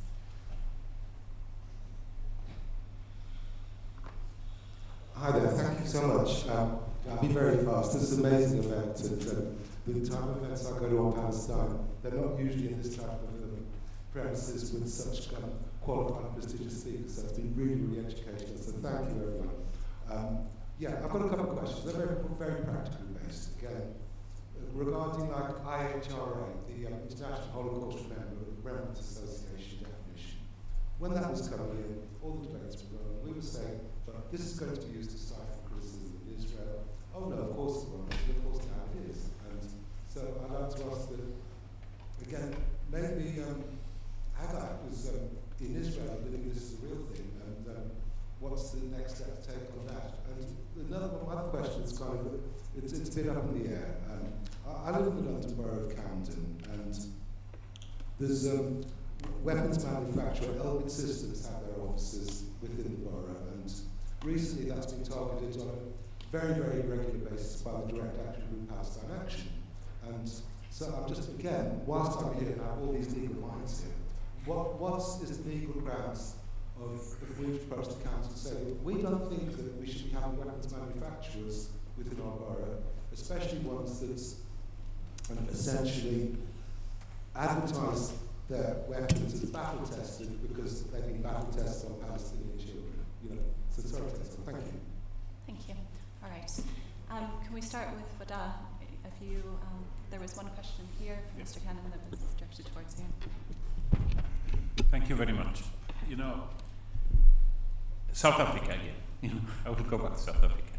The South African genius struggle against apartheid had Ronnie, as you said, Ronnie Castle, but had also a lot of whites, of course, Africans, coloreds, and Indians.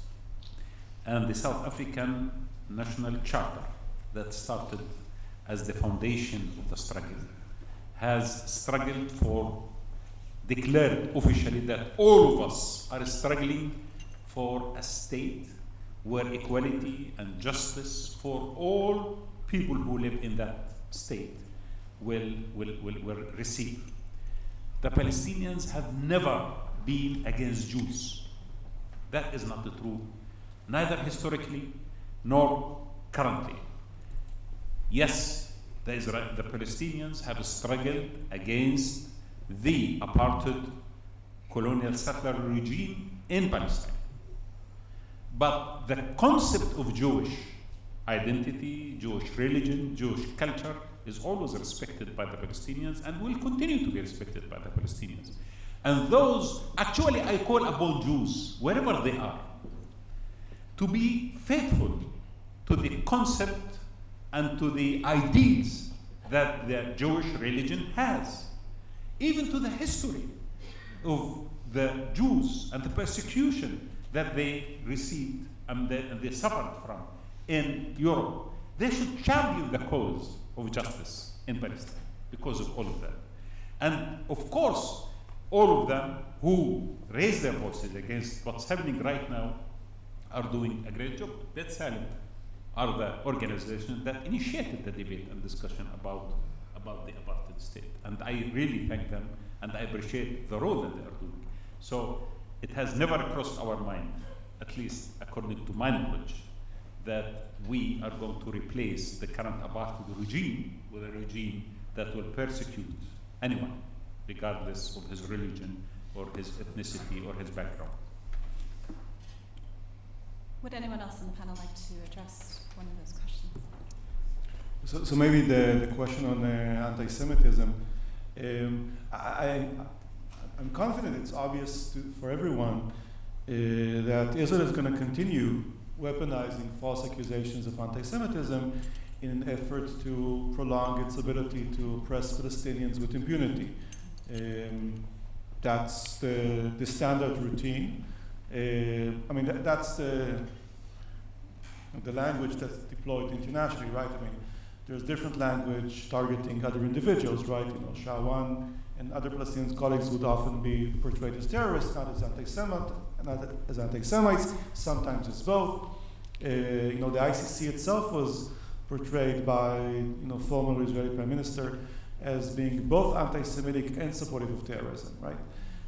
So that's the language that they deploy, and as much as it's obviously it's worse than ridiculous, it's like cynical beyond the pale to everyone here, it's effective. And because it's effective and because it is so far successful as a silencing tool in many capitals and in many countries, I don't see that changing.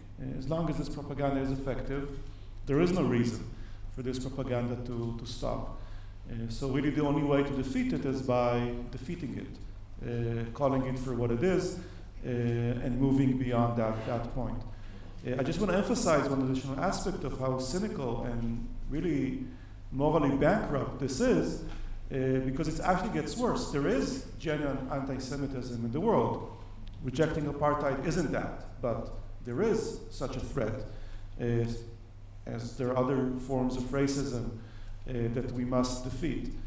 But the Israeli government is also obviously aware of when there is genuine anti-Semitism, but often it finds itself forgiving those expressions, right? So Donald Trump, Viktor Orban, there are other examples of broadly racist individuals and individuals that are specifically anti-Semitic, but Israel finds them to be allies in the effort to continue oppressing and subjugating Palestinians. So it's really horrific to acknowledge the depth of this, what it spells out. It's the willingness to sacrifice one's credibility in defeating genuine anti-Semitism for sake of maintaining one's impunity to oppress another people. This is how morally bankrupt this strategy is. Just on the question of whether the system in Israel is worse than the system in South Africa, I would suggest that's the wrong way to look at it. They're different. These are different systems. The intention is to oppress and to dominate and to achieve benefit from resources and to exclude a particular racial group. The systems that are applied in the two situations are very different, and that's why generally we don't compare the two situations. In Israel and Palestine, you have ongoing ethnic cleansing, forced displacement. In South Africa, you had other systems. You had a history of 300, 400 years of colonialism that built up to apartheid. So these systems are different, but the underlying theory that is implemented by the government is that they exist to benefit one racial group to the detriment of the other. Are there other additional violations of international law that are happening alongside that? Yes, there are extrajudicial executions, there's ethnic cleansing, there's a multitude of human rights violations being perpetrated But apartheid is the perfect legal description of that system of oppression and domination as currently implemented by the government of Israel. So I would say look at it holistically, but apartheid is very good as a tool to understand it. Maybe just a 10-second addition to that on that question is to say that, there's a difference between when historians or comparative politicians talk about apartheid and when lawyers do. Apartheid in that sense is like torture, like other crimes, right? When you wouldn't look at someone mistreated and say, is that worse than torture, right? You would say that this, meets the definition, of that crime. So I think what's important to understand is that apartheid is not a singular or standalone narrative.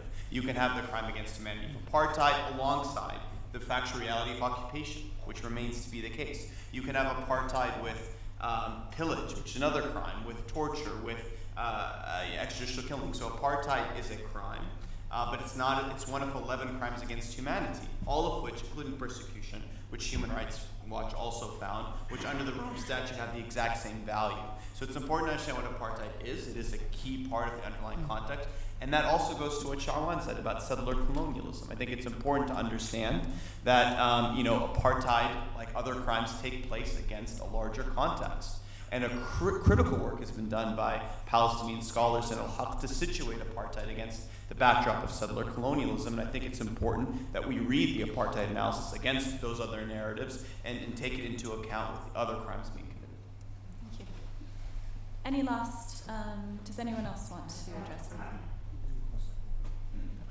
Okay. We'll go ahead and take more questions. Just here. Thanks.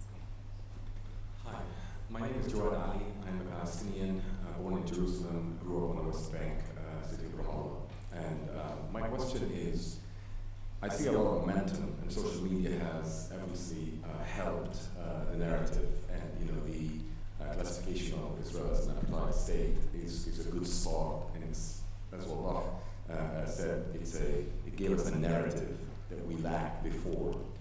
My question to all of you is, where do you anticipate the tipping point? Because two things have to happen. Either the international community, led by the powers to be, the West, is going to turn and realize that this is not good for world order, or the Israeli society is going to realize that this is actually destroying its ethos. I'm very sure that the Israeli dream, when it started in 1948, did not envision what was going to happen now. In the beginning, it was, we want a homeland. And then somehow it morphed into a regime of, apartheid, killing, all the things that we've talked about. So in your views, what is going to be the tipping point? Is it going to come from outside? Are the Israelis going to realize that having their kids serve in the army and the settler movement, as it has grown, is going to destroy Israeli society? Where is it going to come from? Anyway, I would ask Hagai to start first, and then we can move sideways, if I may. Thank you. Can we get one from, I think there was somebody in the back of the room there. Hi everybody. My name is Avery. I'm not affiliated with anything particularly pertinent to this event. Firstly, thank you to the panel, and thank you to Heidi for facilitating. My question is really for you, Omar. You spoke about a correct diagnosis being the solution to a problem. With regards to that situation, why do you think, and this is talking less about subverting the truth and less about layers of lies and illusions as Wadah touched upon, why do you think when you can so neatly summarise the Israel-Palestine situation in just 3 sentences, that we so often see a misdiagnosis? Again, not really looking at that smokescreen, but actually genuine misdiagnosis. Thank you. And one last question. The lady here in the middle of the room. Could somebody bring her a mic, please? Thank you.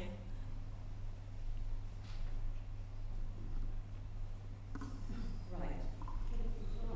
You can hear me? Yes. Thank you very much. My name is Wadah Khanfar, and I wanted to first of all thank the panel for these wonderful descriptions and analyses of a terrible situation that we're living with.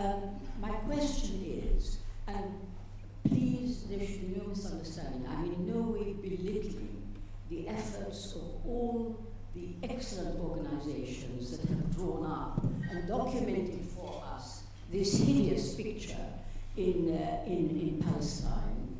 But the question really is, and I think it's in a lot of people's minds, is what are we going to do about this?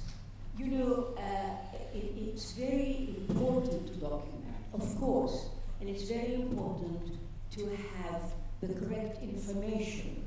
That has been going on in the case of Palestine for decades. People documenting, describing, relating, everything you can think of. But the central question is accepting that Israel is all these things.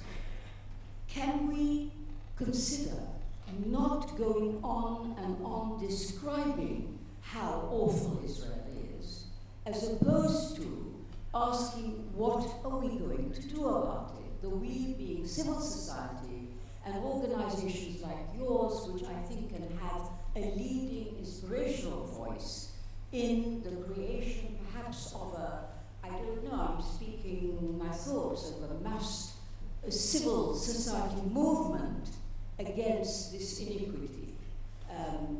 Thank you. Thank you very much. Shall we start with this question first? Shawan or Sarah Lee, would you like to address that question? Sure. I mean, the last question of what we should do is one that, you know, many of us have committed our lives to, and we hope that we will engage all of you to become further involved. The ways in which you can be involved and should be involved are myriad, are small and large. They start with very simple things like supporting the work of the International Center for Justice for Palestinians, which is a UK-based organization. It's your local organization that you should be sending checks to. You need to be supporting. The organization exists on a shoestring, but it's doing tremendously important, tremendously difficult, and tremendously courageous work. It needs our support. You can expand that, again, here at home, by being involved in efforts to promote things like the IHRA definition in every university, in every school, in every civic council. Go and fight it. Go and challenge it. Say you reject this definition. Give the examples we just gave. Say you want another resolution that makes it clear that no criticism of Israel can be included as a definition of anti-Semitism. You know, be involved. There are many actions that are underway. There are broader civil society actions. The people involved in the boycott, divestment, sanctions work is actually now a global movement, and many, many people are involved, and many, many people are taking a stand in a position, even when it comes back to cause them problems in their own lives. So I think the things that we can each be doing to push back against this are many. What I don't really have an answer for, other than having hope, is that the powers that we're fighting against are very powerful and very wealthy and very strong. But you know, we've seen other great heroic stories, other just stories, and frankly, this is not about Palestinians winning, it's about humanity winning. We have so many places in which we need to be preserving and saving our humanity, our democracy, our values. Somehow we've woken up to this in Ukraine. Let's insist, let's call the UK authorities and demand that they issue the exact same notice for war crimes in Palestine. There's also an ICC investigation there. So there are a lot of ways, but sign up to the ICJP newsletter. I'm not promoting Dawn here. And send in a check. Shawan, can I go to you? Would you like to answer this question about what we should be doing about this, or any of the other questions? Yes, I will try. Look, I think I have no comprehensive answer about. They tried to close the door before us to use the peaceful legal ways in this conflict. And they tried to close every door before you. And I think they are leaving now one door for the people. As us, as a human rights activists who do believe about human rights and rule of law, as I said before, we will not, stop, and we will not give up. But to be honest with you, it reflects to the young generation in a different way. And because of that, you see now what's going on there. I read just today in the media that the Israeli court disclosed the information about what happened in Kufr Qasim in 1956. The massacre of Kufr Qasim, that 50 Palestinians, they were killed intentionally, directly. Their workers came back from their work and they killed them in 1956. They kept that secret. And at that time when the court ruled on that case, they had like a fine on a person called Shidmi. He was the commander. And it became as, a case of Shidmi. With one, I think we called it shekel, something like that. That's what the fine. That's the punishment, to pay 1 shekel. That's the case. Today they disclosed this information. And they said, they kept it as confidential and secret because they said it will damage our security and it will damage our image. I think this is part of the story. What's going on today, also, it makes me concerned a lot about, to be honest with you, the future. And because of that, our call is to third state parties, to the international community, to the public international community, to act and to take their role, to play their role in this case. How? I think my colleagues, they had many different suggestions. One of that is to write to the policymakers. One of that is, for instance, to take a position from those that are complicit with the war crimes and crimes against humanity, like corporates, that companies, they are investing in settlements there, they are feeding, let me say, the occupation in different ways. This is an issue, I think everyone can take and raise his or her voice. This is how I look at the things, the apartheid, all of us, we have, because of that I tried not to repeat what my colleagues said, about the apartheid. We agree on that completely.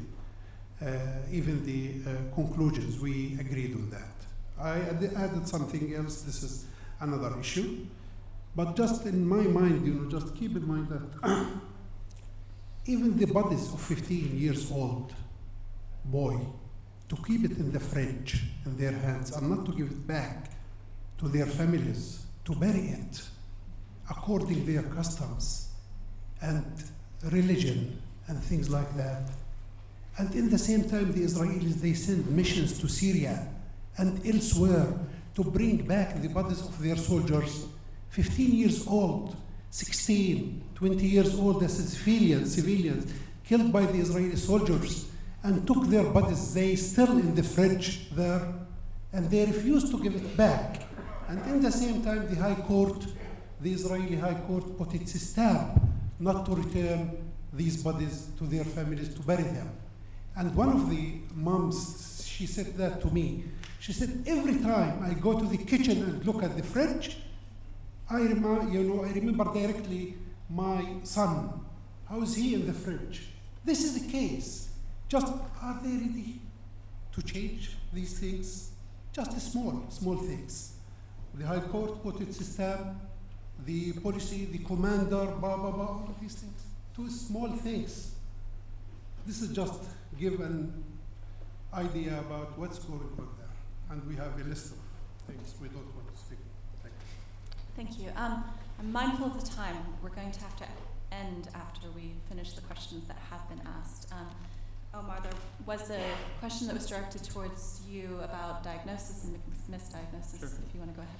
Look, I think it's a confluence of a few factors, right? First, people have to understand that Israel has pursued a deliberate strategy of fragmenting the Palestinian people, right? I mean, their policy on paper, you can read the army documents, talks about a separation policy between the West Bank and Gaza, which the entire world recognizes as a single territory. That's a very deliberate strategy. There's a reason why Palestinian citizens of Israel are often referred to as Israeli Arabs. There's a reason why, Israel wants to sort of fragment. And when you fragment, it's sometimes difficult to sort of step back and see the bigger picture. That's part of it. Part of it is the way the media works, right? The media invariably sort of, in the way they work, will reduce things to simplistic, sort of narratives, and not provide that context. And frankly, part of it is even the way we as human rights organizations work, right? I'll take Human Rights Watch as an example. For 30 years, we've covered Israel-Palestine. Our nature was to cover particular developments in certain areas, because that's the nature of how we do research. Let's look at freedom to build in East Jerusalem. Let's look at freedom of movement in Gaza. Let's look at land policies in this part of Israel, right? So the task, part of what led us to apartheid wasn't some maybe grand revelation. Part of it was, do we need to ask a different question? Do we need to sort of step back and say, how does Israel treat Palestinians? Which is, but that was the shift was just the question that we asked and the nature of asking that question. So I think those three things together were part of what makes, it complicated. I do want to say a word just on the tipping point question, if I can, which is to say, I think history shows us that you can never predict a tipping point. Who knew when Mohammed Bouazizi lit himself on fire what it would unleash in the region? So I think it's impossible for us to know what the tipping point will be, but I do know that one of the tipping points will be the Shireen Abu Akleh funeral. While most of us in the West rightfully saw that through the prism of Israel's use of violence for Palestinians, it was a moment of actually reclaiming Jerusalem, right? This march with flags and for 1 or 2 hours, that was this moment. And I think it also showed the fragility of Israel's rule. That they felt faced with a choice. They knew the world's attention was going to be on this funeral. Do we still commit violence, or do we have to reassert our domination over Palestinians and suppress their attempt to assert their narrative? They chose that, path number one. And other regimes show us that other examples of brutal, repressive regimes often resort to violence when they aren't able to resort to other tools, right? There's a reason why Oslo was a massive success for the Israelis, because they were able to, frankly, outsource some of the dirty work to another authority. So I think the more and more you have to directly repress, the more it shows that the fragility, of your role. So I don't know what the tipping point will be, but I know Shireen Abu Akleh's fingerprints will be on it. I think the tipping point question is a very important one, and you did direct it towards Hagai, so I will give him an opportunity to respond if you'd like to. Thanks. Maybe before I answer the question, many of those that asked the questions commented what a great panel it was. So I agree with you with regard to everyone besides myself. And also just to say that you've been a great audience. Usually they're like, 2 very lengthy speeches disguised as questions, but so just to appreciate that. On the question directly, I think it's not an either-or question. I think people make political decisions domestically in a global context, right? And in that sense, when we are calling for assertive international action, we're actually not calling for something new. The thing is that there is assertive international action all the time. It's just on the wrong side. It's on the side of underwriting this injustice and providing further impunity. And in that sense, this ongoing international intervention informs the average Israeli voter that the world is fine with what my country is doing to Palestinians. It's a license to proceed. It's an encouragement to proceed. And it's expressed in numerous ways: Israel's trade relations, military aid, the automatic US veto in the Security Council, numerous other examples, right? So we're not calling for something that isn't there.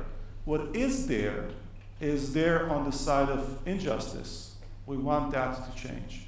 And if that happens, then we have a fighting chance, because people will suddenly be compelled to make domestic decisions in the context which would spell out the end of impunity. All right, well, I did say that we needed to wrap up, but we do have one last question that is very important coming from the Palestinian ambassador. So could we give him the mic? Did I have a question? Well, just to comment what you have been doing, it is absolutely clear to all of us that the political track, as far as the government is not going to do, it is definitely the legal track. So thank you on behalf of the Palestinian people for all what you do, to commend our colleagues in the Palestinian human rights, our heroes who have started this whole discussion, the giant shoulders, Shawan, my good friend. And just to ask a question, actually.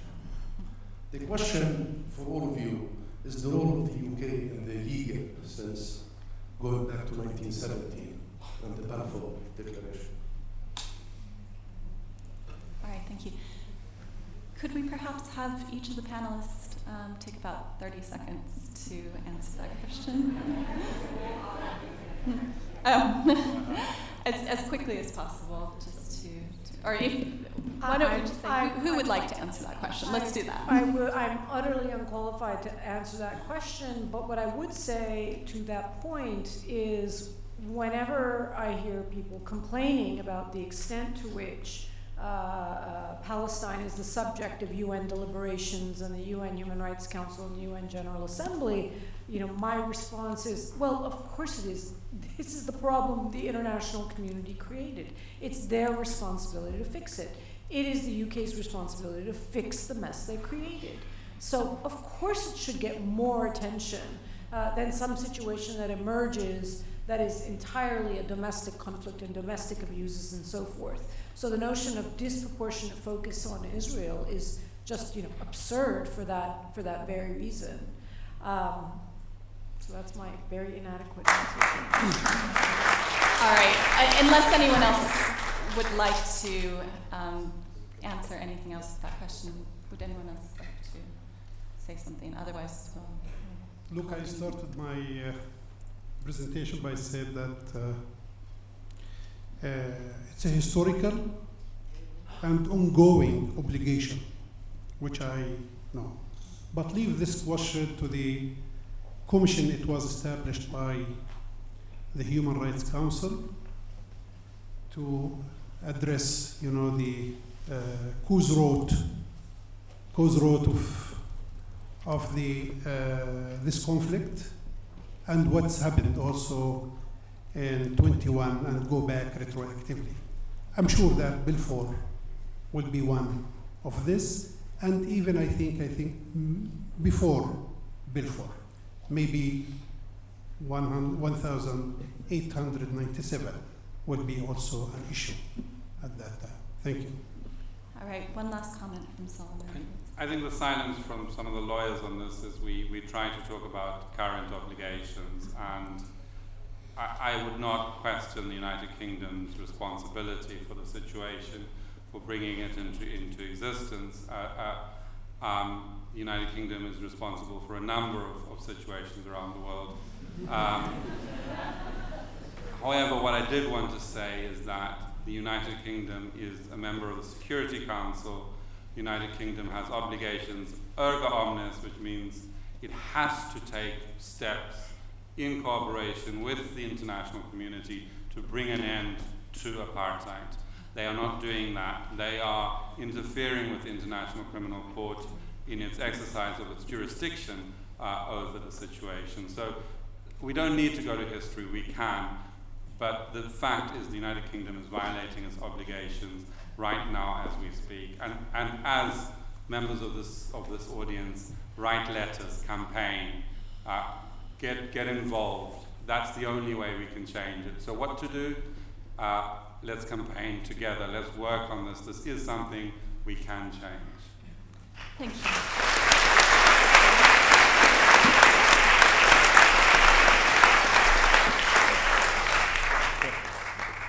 Well, we're going to have have to end it there, but thank you very much for a meaningful discussion, and I think what's clear is that much more conversation is needed on this issue. Thank you so much to all of our very excellent speakers, and also to ICJP for organizing this, and thank you for all of your attendance.